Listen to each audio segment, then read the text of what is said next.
Hey, help support the show by joining the Patreon or becoming a YouTube member. Also hit that like button to subscribe if you want more Cavs-focused content. You know, one of the interesting stories that is Cavs related and Cavs division related is what's going on in Detroit with the Cavs former coach JB Bickerstaff. And here to talk about this, if you might remember him from when we would come on and talk about the Rockets, another team that had a lot of links to the Cavs as well, right? Yeah. But from the Detroit News, Coty M. Davis. Coty, man, JB. If Kenny Atkinson didn't exist, I feel like JB would pretty much have Coach of the Year locked up, right? Oh man, The wrong year to have a coach. Because I think what Kenny makes it hard, and then so does JJ Redick. He makes it hard too to get the Coach of the Year award. It's like, damn, JB dog, that's bad luck, man. And it don't help that the dude who probably gonna win it is the best argument for you not to win it, right? I truly do believe that this is probably the most interesting Coach of the Year race, because in the middle of Atkinson and JB, you also got Ime Udoka down in Houston. I think those are top three, like right then and there. Like, for what those three coaches have done, I think this goes for all three teams. Nobody saw this coming from either one of these teams. You know, and look, let me start with the team that I came from, that I covered throughout the whole entire rebuild, the Rockets. Look, they won 41 games last year. You thought they was going to still hover around 41 games this year and be like towards the borderline, 6 seed, leaning into that play-in tournament type team at the time of this recording. They're on the verge of 50 wins and number 2 in the Western Conference. Then you have the Cleveland Cavaliers.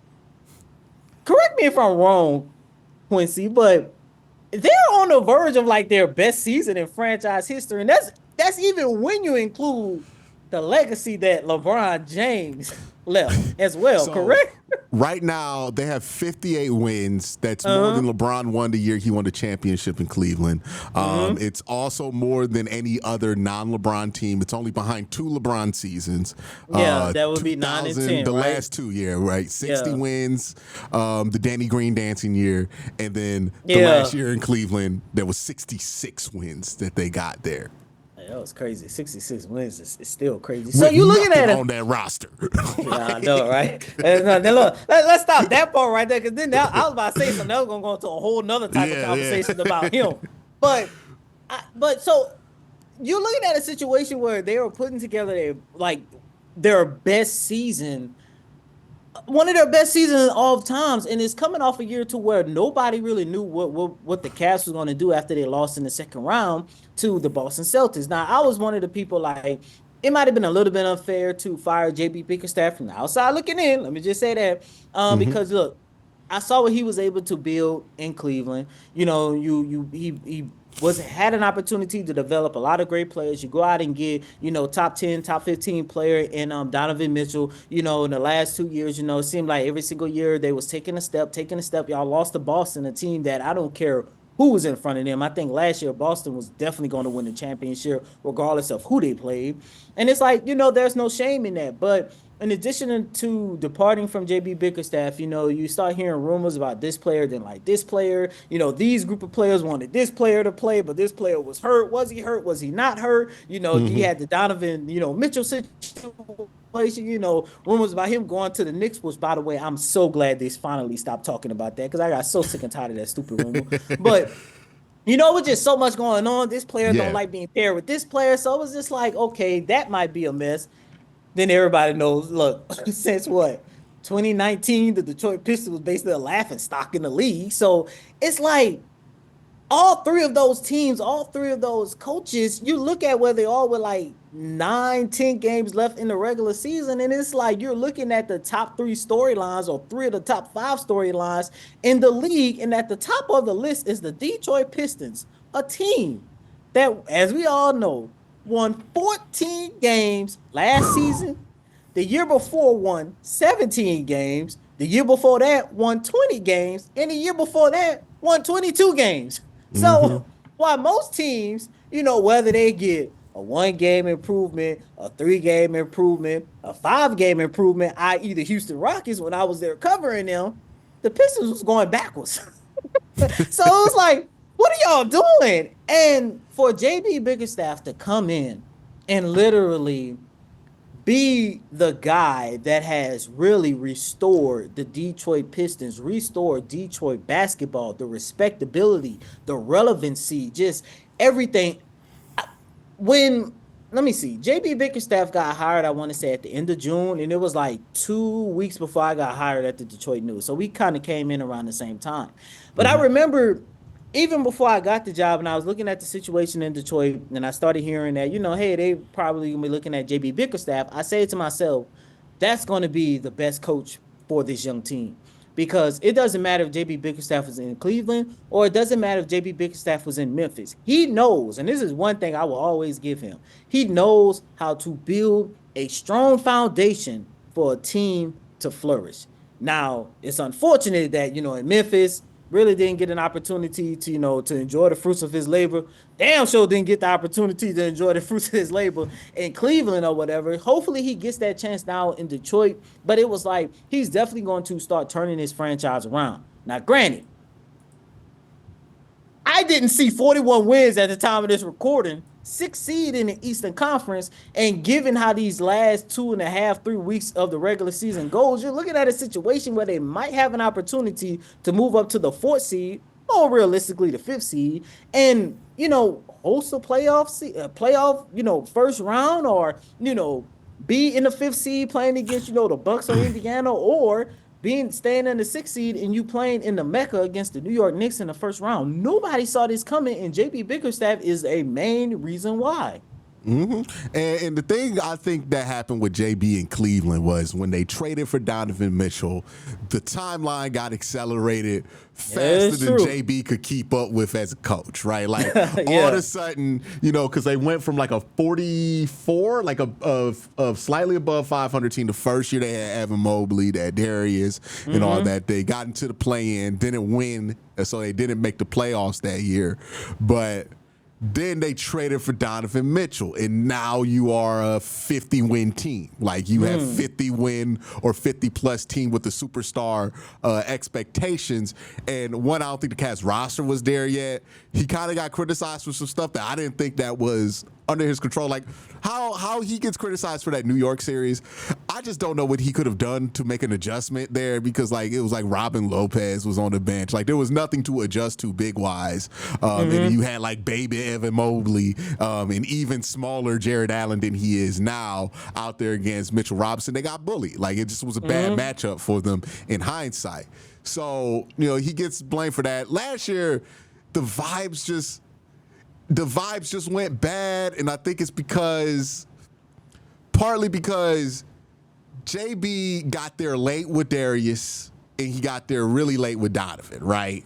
So they were used to doing things a little bit differently, and they were with it with JB for a little while, but then once it didn't look like how they wanted it to, there was frustration, and I don't think JB was at the point yet as a coach to manage superstars in the way that now, you take the job in Cleveland, you take it over for John Beeline. Ain't no superstars on the Cavs.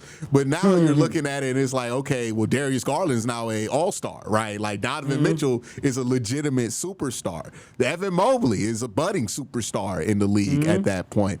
And I think that job got a little big for him too fast. But I don't think it's because he's like a bad coach. I just think it was like, okay, this wasn't the situation for him. And it's funny because Kenny Atkinson, who's in a similar situation that JB was before he took the Cavs job, where it's like couldn't get the long-term fit. I think his time in Golden State, where he had to see Steve Kerr manage these superstars, was like, oh, okay, I know how to handle that. He comes into Cleveland and he really figures that part out. And now he's like giving Evan Mobley the ball, and his team's just taking a leap here. It's one of those things where I'm like, it probably would not have happened if JB were still the coach. But I don't think it's because JB is bad. I just think his timeline just ain't. He's a young dude, right? Like I think people forget this. Super young dude. and I think he just wasn't there yet in his development yet. But eventually, I think JB will get there. He got to lay off the referees. We talked about that before the show. He got to lay off the referees a little bit to get the whistle a little bit more often. Because I feel like we still get residual JB no calls. We're like, nah. I'm like, JB ain't even here no more, dog. Like, what you doing? Like, Kenny nice to the refs. Like, but I just think the job got really big for him really fast. I think Detroit's a better opportunity for him to grow, and I think he's learned those lessons from Cleveland too. Like now in Detroit, so I think him with a superstar like Cade, instilling that defensive mindset as well. It's kind of like Mike Brown. Like you remember how Mike Brown got treated, where it's like he keeps winning 50 games, but like everybody act like he not good, right? Like, oh yeah, definitely, man. Oh, I mean, speaking of Mike Brown, I hate to see that, situation what happened to him in Sacramento, which, by the way, the last coaches that won Coach of the Year, it did not work out for them. It seemed like they got the boot like the next year. Awarded in the NBA. So yeah. I'm like, do I really want to see either one of these three guys win it? Because, I mean, I'm rooting for all three of these guys, but, I just been so impressed by what JB Bickerstaff has done. Maybe you're right, Quincy. I wouldn't necessarily go as far as to say, maybe the job has gotten too big for him, but I do agree with you in terms of once you got Donovan Mitchell, that excelled everything, especially knowing that you got him with 2 years left on his contract. And even though you got tired, I got tired, I'm pretty sure you guys in Cleveland as well got tired of the whole, is he going to New York? How can New York get him? Can he go to the Lakers? What big market team can steal him away from Cleveland? The one that offended me the most was the Nets, because I'm like, why would he even want to do that? Like, why? Why? Like, I get he's from the tri-state area and all that good stuff, but nobody wants to go to the Nets right now. Like, nobody has ever wanted to go to the Nets. Like, hell no. There's not one point. Look, they don't get treated like the Clippers because the Clippers exist. But tell me it ain't been the same thing. No, I mean, it basically has. And the one person that did want to go to the Nets, Kyrie, look how that turned out. Like, it was literally probably the worst stop of his career. But that's neither here or there. But I just look at the fact that, maybe he didn't really get the opportunity to really just continue to develop, hone his craft as a coach and do the same thing with a team that was fairly young as well. And, here in Detroit, man, I remember doing his introductory press conference that I listened to because I wasn't on the beat yet. I was still like a week away from being hired, but of course I'm in the running, so I'm like, man, let me just listen and see what he had to say. And I remember he made a statement by saying, and this is like everybody's favorite statement in Detroit, he said about March everyone is going to be able to turn on the TV and see Detroit basketball.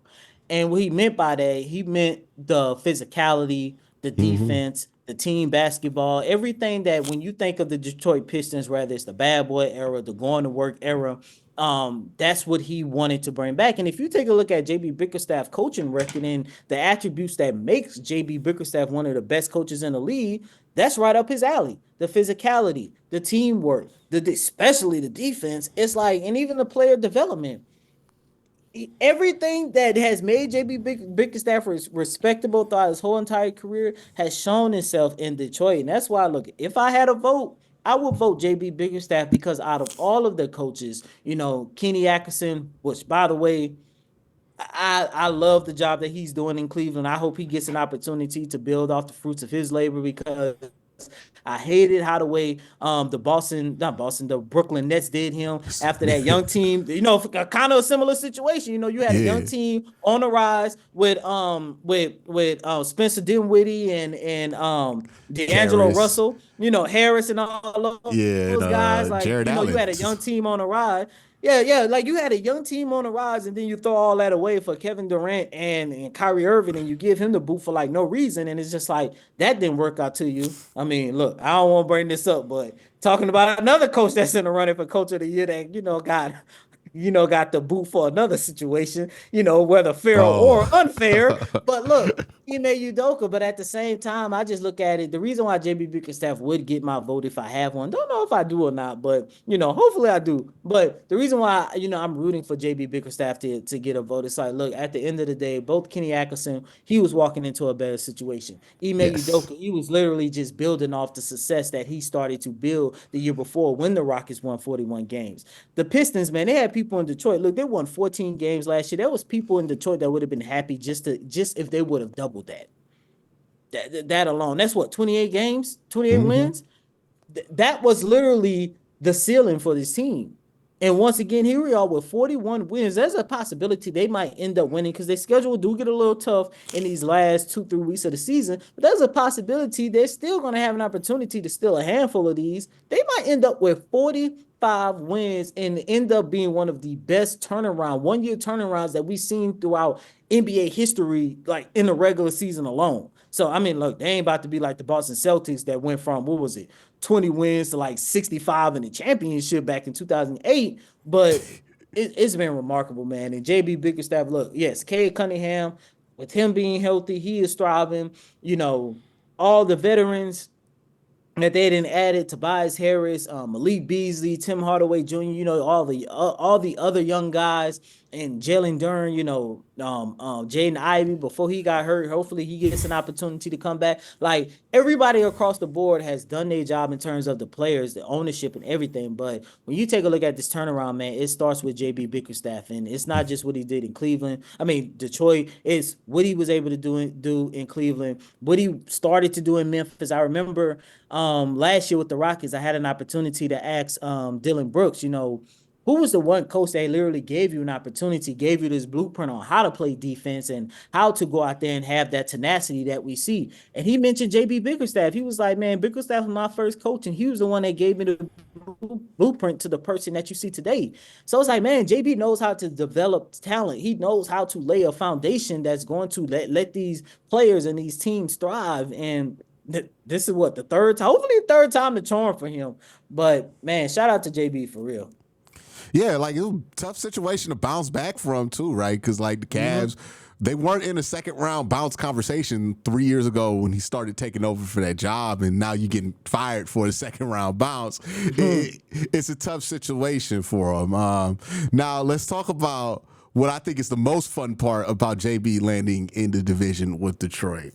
Is there seems to be a healthy rivalry between the Cavs and the Detroit Pistons. It was fun. It was fun for me. Last time, because like it was a real fun physical game, right? Like the Cavs had the best record in the NBA at that point. So Detroit wants to prove themselves, like get that win there. But also you saw angry Darius Garland, and angry Darius Garland might be one of my favorite things to watch because he made that three and just walked off the court. And I was like, crazy.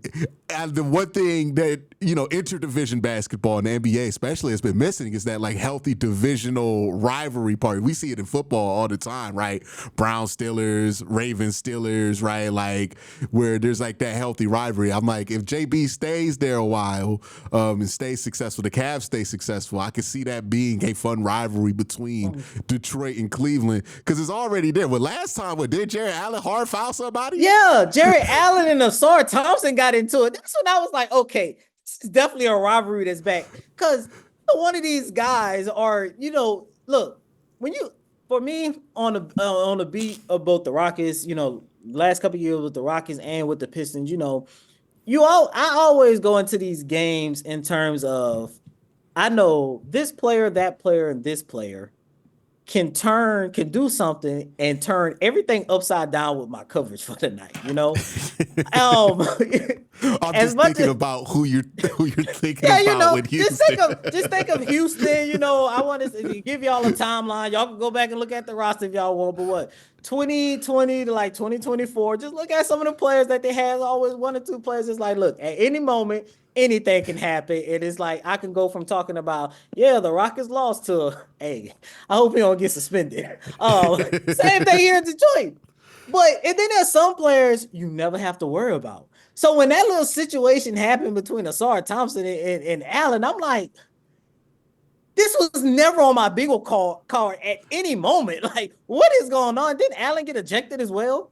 Yeah. Allen set the hard screen, and it was a hard. Yo, it was hard. It was a old school. It was hard too. But when you screen. go back and you take a look at the replay, Thompson started it. So I was like, what are we doing here? Yeah, something happened, right? Like somebody said something about that rib to Jared Allen, and he ain't like that, right? Bro. Like something set him off because he was like, "I'm gonna set this hard screen. I'm gonna go to the bench, gather my things, and I will gladly be ejected." And I was like, "Bro, I was just like, man, what in the world?" But that was a fun game, man, and for Garland to hit that shot, half court at the buzzer, man, and the atmosphere inside LCA, man, the players. Their reactions after the game and everything. It's definitely a healthy rivalry, and that's looking like because the Detroit Pistons are finally on the up and up. I think the Central Division might be what fans are looking for in terms of that in-division rival, because at the same time, the Pistons, as always, they never liked each other. And I ain't learned how deep this rivalry was until I got here. But them in Indiana, like, it's like literally bad blood between them. But that game is a testament to like what is going to happen once the Pistons, like, look, they're on the up and up. They could cause some upset, and look, if by any chance, which I don't really think the way the seedings are right now, I don't think this will happen unless they make it to the conference finals. But if you have a 7-game series, Detroit, Cleveland, Bickerstaff, going up against his old team and everything, man, it's definitely going to make for an entertaining series. And at the time of this recording, they play Friday in Detroit, and I'm expecting it to be another hard, physical, good battle between both teams. Hey, if y'all want to take out Boston, it's all good with me, okay, bro. I say, the way the standings are right now, I don't think they will see Cleveland up until the conference finals. Which I mean, I'm not expecting Detroit to go to the conference finals, but you never know. But if they move up to, let's say, 4 or 5, and they beat, Indy or Milwaukee, then you're looking at a realistic second round series between Cleveland and Detroit. But Coty, appreciate you being able to come on, man. Appreciate you changing up your schedule to be able to accommodate me, man. Make sure people can know where they can check you out, whether you're writing about the Detroit Pistons or just, doing your own thing. Oh, yeah, man. You could just follow me on all your social media platforms, really just Instagram and Twitter, but more so Twitter, I guess X now, whatever we call that app now. You could just check me out at Coty Davis _24. Once again, it's Coty, COTY DAVIS _24. It's been a fun season, man, covering a revival of the Detroit Pistons. And, if you come into the game on Friday, let me know, hit me up in the DMs. I love to meet, some Cavs fans, which, by the way, I've been to, let's say, about 20 to 21 arenas in the league, and Rocket Mortgage Fieldhouse is one of my favorites. It's different, right? I look, first of all, Cleveland is underrated. Yes. Every time I go there, I was like, man, I really like this city. I really like the vibe in the arena within itself. I loved it. I liked it. The game day atmosphere, everything. Like, look, I remember Joakim Noah, like, I want to say about what, 10, 15 years ago. I think it was more so 15 years ago. God, he went on that rant. He was talking about who comes to. I was like, hey, I would love to take a drive to Cleveland and just hang out downtown. Like, when I got there, I was like, yo, this is a pretty cool city, man. And yo, I think Cleveland might be up there as one of my favorite NBA cities, man. I'm not gonna lie. I'm not gonna lie. It's underrated. It is underrated for sure. Rocket Mortgage, I've always felt like, I remember when Donovan Mitchell first got here, and he was like, wow, this really ain't Utah. No. I went to Utah, bro. Let's just say that is way at the bottom.